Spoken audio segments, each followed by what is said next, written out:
Good afternoon. This is your Pan-African show called Afreeqa with your host Qetselaworq Seifu.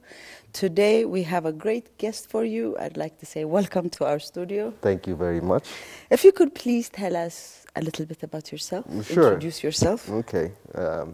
My name is Yonatan Makonnen Bakala. I was born and raised in Ethiopia, Addis Ababa.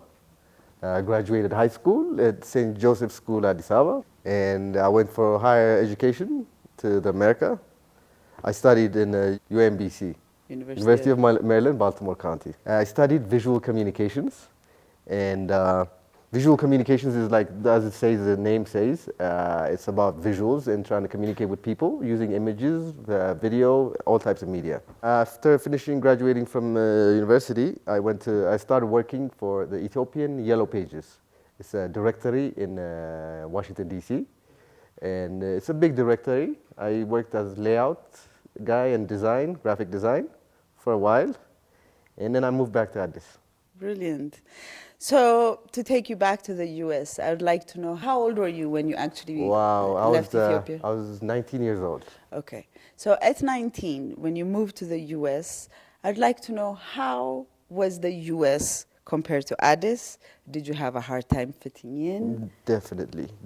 It was a whole different, it's a culture clash, I guess you can say. I grew up in a conservative family here, and go to America, and it's a little bit of independence over there, and it was a culture clash, I guess. Yeah. But you adapt, and everything turned out good. Brilliant. Did you encounter any racism? And if so, how did you deal with it? Well, as Ethiopians, we really don't know about racism. We don't understand what racism is, right. I guess. We might know a little bit of tribalism, maybe, but we don't know racism. So when I first encountered it, it was shocking for me. And I didn't even know. I thought everybody was equal. I thought everybody was, accepted each other. But it turns out it was a bit different. And well, I handled it like any other person would do, I guess. I just took it in with pride and just continued on my mission. Can you tell us what happened? These smiles they have, these fake smiles that they give you. And yeah, that really got to me. It irritated me. I didn't understand why it was giving me fake smiles. So going back to your education, how did you get into visual communications? Well, I'm an art person, and I was doing art from when I was a kid. I loved art. I used to imitate images, take photographs, and try to print them, try to copy them. Not trace them, actually, copy them. And I just built on that basis, and I just pursued it, and art was my life. I was born to be I'm an art man. Do you have any artists in your family? No, we don't. That's so interesting. Yeah. So, did you read comic books when you grew up? Definitely. I read comic books. I've seen a lot of science fiction movies, a lot of history movies, read a lot of books. So, comic books, as we can know, it's not easily accessible here. But, every time my family came from America or something, I always asked for comic books. So what kind of comic books did you read? It doesn't matter. As long as with images. You got your hands on. As long as with the images. From Tintin, if you remember what Tintin is. I loved Tintin. That's why I was asking. Yes, anything comic book wise. Okay. Can you take us through your journey into the comic world? Sure, I'll be happy to. My whole comic book experience started with Superman. Do you remember Superman? Yes. And he was my favorite, I guess, the only superhero I knew. And I didn't even know. I first watched the movie before I read the comic books. Okay. But I started researching more, and I found out there are more superheroes to be read, to be seen. So I kept on going. So basically, my comic book journey starts with Superman. So is there a difference between cartoons? So I'm going to ask you about the cartoons and the comics, because even me myself, you know what I mean? Because when you look at comic books, yes, they're kind of cartoony figures. Of course. But I still want to know the difference between the two, if there is. Well, cartoons, as per se, started with people drawing by hand. Yeah. So cartoons are hand-drawn images that actually, come out. But when you come to animation, it's computer generated. Okay. So the new type of cartoons, animations coming up, they're computer generated. So the hand drawing is stopped now. Nobody's using this. So how are comics written? The aim of a comic is to pass as much information as you can, using images and minimum text. Text should be minimum text, yes. Okay. If it's a full text, then it becomes a book. Exactly. Yeah. So the visuals should be powerful enough to convey a message, while the text just supports the visuals. Basically, the story can be told just by the visuals only. Right. But the text will support the visuals. So basically, yeah, images first and minimal text. What are the 5 elements of comic? The 5 elements of comic. Well, there should be a sense of adventure, I guess, one. And the quality artwork should be another one, I guess. And I guess the layout plays a major role in there too. And including the images. Images. And actual story of the comic book. The comic book. Yeah. Do you think comics are important? You know, this is a very good question. The thing is, you know, comics, like as per se, not the book itself, but like the actual act of drawing and using that drawing to pass a message has been done from the cave time, during the cave time. Cavemen in caves drew comics. Right. So this thing is a powerful medium to convey messages, to convey all different types of information. So yes, comic books are very important. This might tie into comics' importance. Do you think you can educate our continent about our history through comic books? I believe that's the easiest way to educate our people. I even seen like an experiment in America where the United States military was trying to train his military personnel in some form of a task, I don't remember. But they created a textbook, an actual textbook with no images, just a textbook. And it took a person 6 months to learn what the textbook was passing by, the information. And then they came to these comic people, the people that do comics, and they told them, can you do this textbook in a comic book format? Mm-hmm. And it reduced the education time from 6 months to 3 weeks. Wow. So yeah, you can tell it's a powerful thing. Yes, it's a powerful definitely. Medium. Newspapers do cartoons, right? Yes. So editorial cartoons are of course, comics, they're all comics, but like the message they're trying to pass and the way they are drawn affects what type of comics they are. For example, in the newspapers, they're black and white, always black and white. There's no color. So it's not about the visuals per se. It's the message. It's the message. And it's mostly political and something tied up with the social life of people. So it's a different message, what it's trying to portray. And actually, they're very short, too. Yeah, they are. So it's a type of comic. I don't really dabble in that type of comics because the message, I want positive. What you want to put. Yeah, I want something.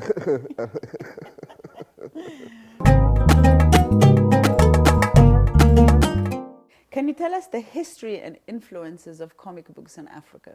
Okay. Well, like most people don't really realize this, but you know, comic books has been ingrained in Ethiopian culture from the beginning. Like most people don't realize this. If we look at our ancient churches, Ethiopian Tawado churches, Orthodox churches, you see images of like telling the story of the stories in the Bible. You know, they use it as a comic book. It's a comic book format. Like really, when you look at it, the way it's drawn is in a comic book format with colorful images, holy images, with minimal text to pass on the message. So basically, comic books is ours. We're like 1,000 years before Americans started drawing comics, we had comic books in our churches. Okay. So in Africa-wise, basically in most of Africa is a pictorial type of message passing. They've been using the comic book style for a long time. If you go to Egypt, their whole text, their whole language is a big comic book. They use pictorials it's a big comic book. So interesting you said that. I never looked at it that way. Yeah, it is. It's interesting that but we never realize or never actually think of put one and two together because it's actually right in front of our faces. Yes, it is. Because you're right. It's images with minimal text. And the Egyptians, when you go there, it's called hieroglyphics. Yes. Their whole thing is basically a comic. Absolutely. Yeah, it's just images. There's not even words in there. It's just images actually passing the message. That's a super comic, should we say. How do you think Africa views comic books as a continent? Sure. Because the reason why I'm asking you this is since I knew I was interviewing you, I I researched just to see how far Africa's gotten in comic books. Okay. And I actually discovered there's quite a few. Yes. You know what the thing is? Quite a few. Everybody loves comic books. I know. In the world. I mean, it's not about Africa. It's not it's not. This is a universal thing. I believe maybe it's on another planet somebody might read a comic book. But it's a universal thing. And comic books is a given. It's something that like inspires people, something that like kicks in the imagination. And basically, Africa loves comic books as the whole world. I think so. It's easier to read and easier to understand. Yes, easier to read. And you have a backup of an image that's supporting what you're reading. So it's the full package. Before the TV was created, the comic book was the deal. Everybody, that was it. So I guess, do you know of any other Ethiopians that have actually gone into the comic book world? Do we have? Well, not really. Like there's a few of them, but like some of them are based in the United States. So I don't know, should I call them an Ethiopian actual homegrown comic book? Oh. And there's a second one I've met, but I'm not 100% sure where they're based, so I cannot say where. So, but there's a few out there. There's a few out there, yes. When you write your comic books, what's your storyline? What do you go for? Like, what are you trying to convey? It's two things. Okay. It's either going to be a history influenced, something that history that goes backwards, trying to research our history, look into our different stories we could use. And then the second thing is the future technologies, future advancements, another place to inspire the youth, the young generation, to take Ethiopia to the next level. So it goes two ways. My comic books are based either in the history of our country or in the future technologies of our country, what we can achieve. Okay, so how many have you actually have out currently? Right now, I'm working on the third issue. Okay. I have two comic books out. One is a 46-page full-length, full comic book with the whole story, and the second one is a half issue. They call it a half issue. It's 32 pages. Okay. And there's a new one to come out. It's called The Mighty Ethiope. The Mighty Ethiope. This is based in history, by the way. Okay. We have a person in our history which is secluded, like it's mystified, I guess. And nobody really knows what the story is, but they know the name. And some even claim Ethiopia, our country's name, was named after this king called Ethiop. So I didn't dive deep into the history because really nobody really knows what it is. So I just touched a little bit, and I used his base as a storyline. And if people are interested, they might get this, and just research themselves and find out more. So basically, that's what you want people to do, is read one of your comic books and just something clicks in them, and they open up to Google or anything and research, or go to the library, go to the ancient books and research.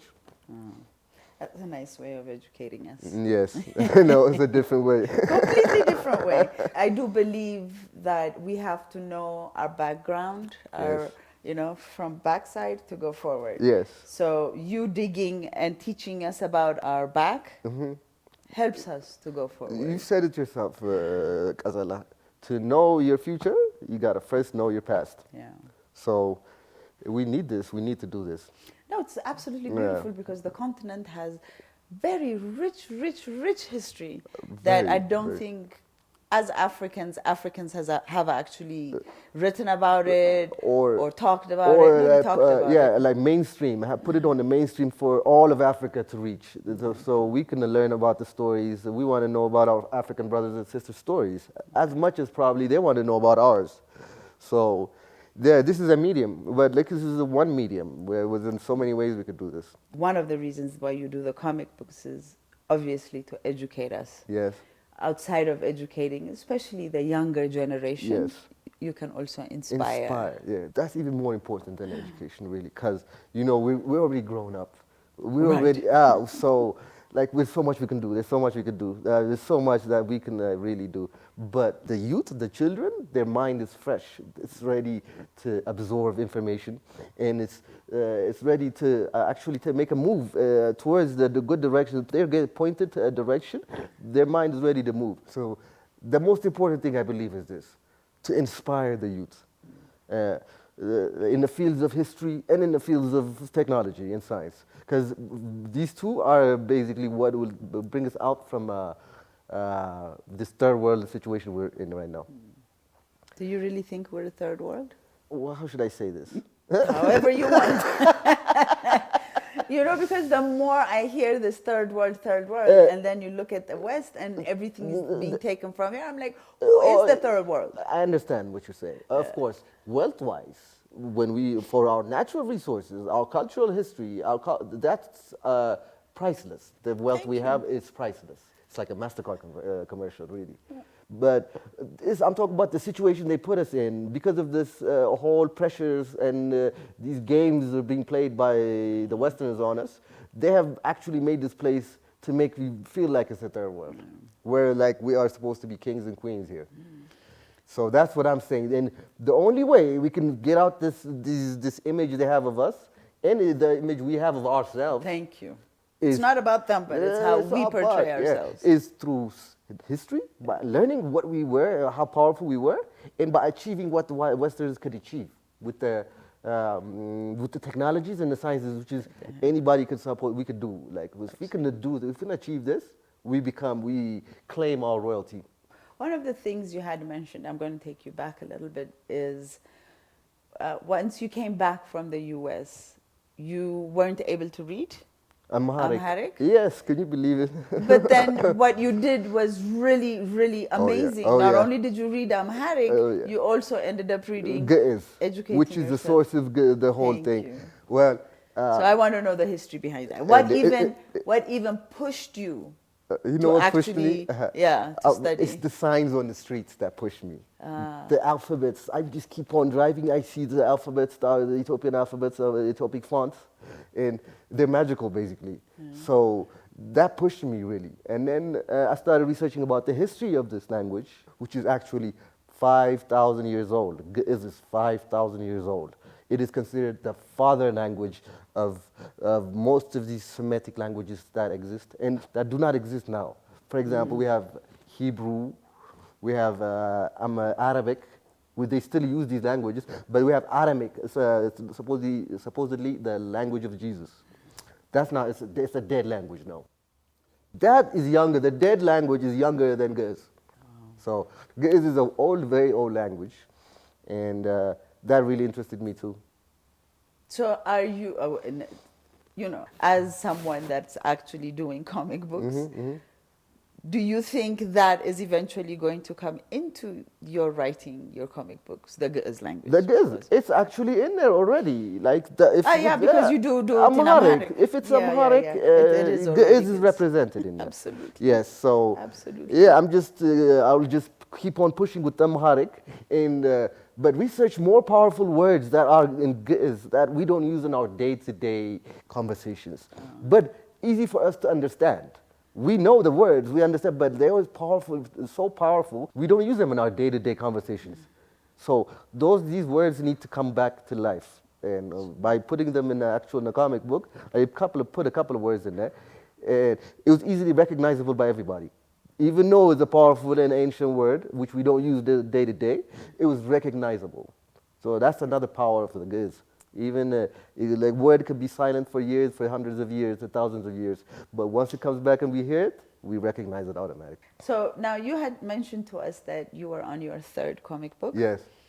And you did tell us the title of the third, but you didn't tell us the titles of the first two and what they were based on. Okay, sure. Because I love Captain Kabada. Yes, the first issue that came out is Captain Kabada. In Amharic, it's Captain Kabada Yenege Takalakai. In English, it's going to be Captain Kabada, Defender of the Future. Okay. And the story happens in the 1930s. And our character is an Air Force pilot. He's an Ethiopian Air Force pilot. And he basically goes on adventures trying to save Ethiopia, protect Ethiopia from his enemy. I based the guy, the Captain Kabada, loosely on an African-American pilot, Air Force pilot, who came to Ethiopia during the second Italian invasion. Yeah, he came to fight for us. He came to fight for Ethiopia. He is nicknamed the Brown Condor. He's the Tuskegee Airmen. Yes, sir. He is the founder of the Tuskegee Airmen. So he came here just by himself, all alone, to Ethiopia, and he presented himself to the king, and he said, I wanted to fight for Ethiopia. And the king he became the commander of the Ethiopian Air Forces. So during his time, he won a lot of victories.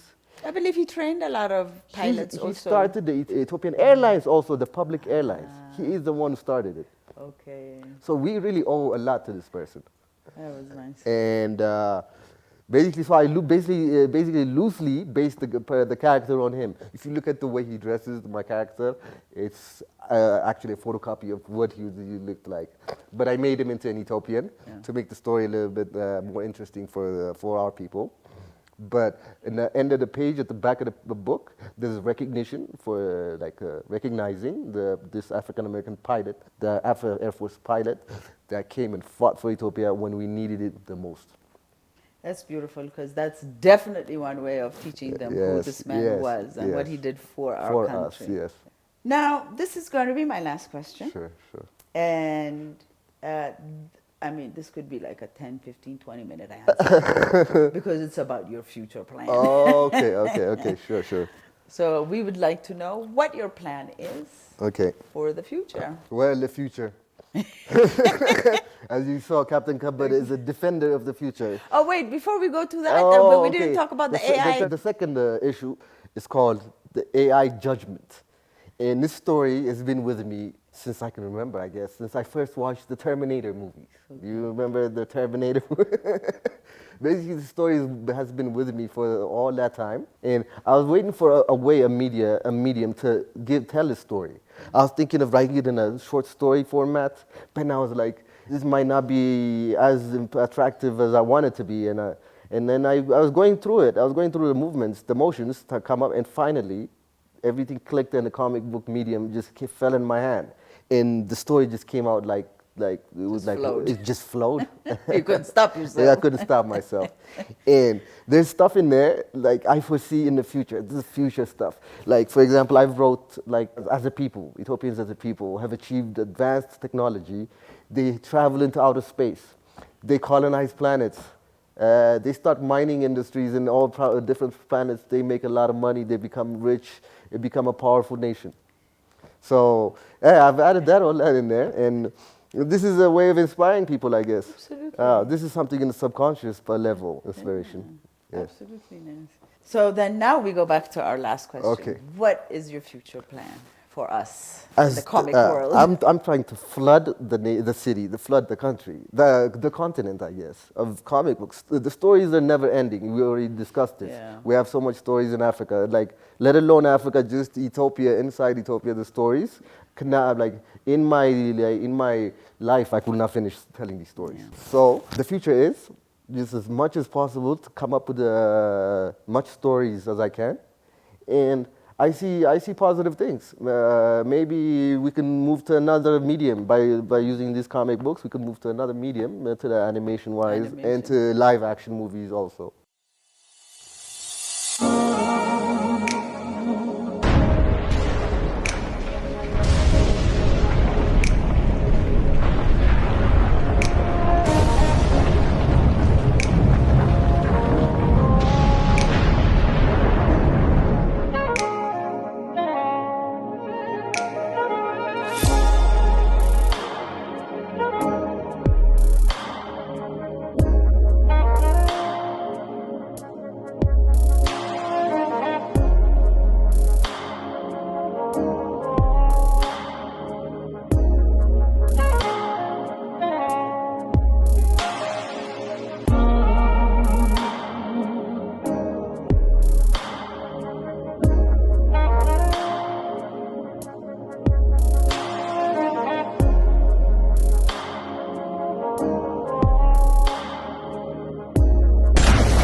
Yeah, it's a bright future, I guess. Right? Yes.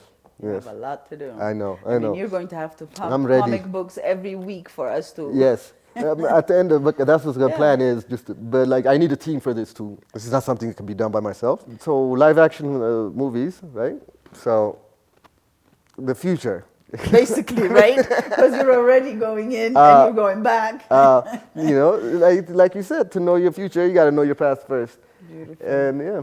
Now that we have finished our conversation, I would like to know what you can advise, but recommend our population, because we have a very young population, and a lot of them probably don't know which direction to go because the choices. Yes, but you know what it is? Deep down in their heart, though, everybody knows their passion. Everybody knows who they want to be, actually. If they don't know how they're going to get there, but they know they have to get there. So my advice is, like, you know that feeling you get in your stomach? You should follow that, you know? And like, nothing is forbidden. Nothing is, you know, nothing is beyond your capabilities. So they should just go ahead and, you know, within the grounds of morality, I guess, you have to use that. But, like, anything is possible. True. But to get into the comic world, since we're on that comic subject, like if I'm watching the show and I truly like what you did, and I want to dive into it, how can I, being in Ethiopia? All you need is a story. Basically, if you have a story, the rest will flow. I mean, you can, if you're not an artist, you can actually hire an artist to draw it if you can afford it. If not, the more you can actually go to school for art, which is the long way around. But, like, art is very important in this job. Exactly. So if you have a story, a person, for me, I have, like, people approach me now. They have no idea about the artwork. They have no about the layout, but they have a story. Sure, it could be done. Just tell me the story, really. And after that, the rest will follow. So we're done, but we need to tell our audience where they can get their copy of the comic book. Sure. Right now, we're digitally selling it online on Etsy. It's like an online shopping store like Amazon. It's called Etsy. It's called Global Arts Depot. That's the name of the company on Etsy. Global Arts Depot, DEPO. Okay. And the print version, I want it to be high quality. I tried printing companies here, but it was okay. But now we're having it printed in China. Okay. So we're going to have high quality, packaged, official comic books that will land here probably within the next month and a half. Oh, so collectors, get ready. Yes, please. Yes, please. We already have one request. Yes, I remember. Well, thank you very much for taking time out to come to our studio and have this beautiful conversation with us. We wish you the best of luck. Thank you very much. Okay. Thank you for tuning in. This is your Pan-African show called Afreeqa with your host Qetselaworq, Saturdays on Arts TV at 4 p.m. Thank you.